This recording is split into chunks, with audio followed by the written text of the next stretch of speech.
Hey friends, if the Groove Music app is not working on your computer, then please watch this video. I will guide you through the procedure. So here's the thing. The Groove Music app was replaced by Windows Media Player way earlier. Okay, it has been written in this article here if you want to know more about it.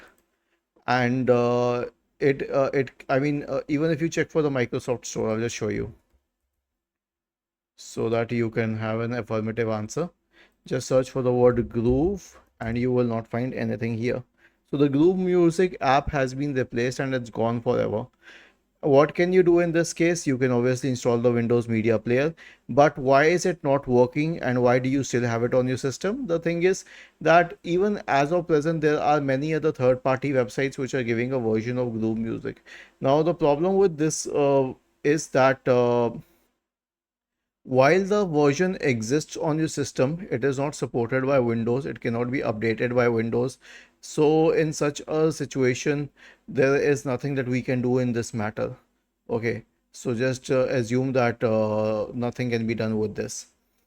Was this helpful? If yes, then please subscribe to the channel. If not, then let us know in the comment section of the video on how we could help you further. Thank you for watching this video and have a nice day.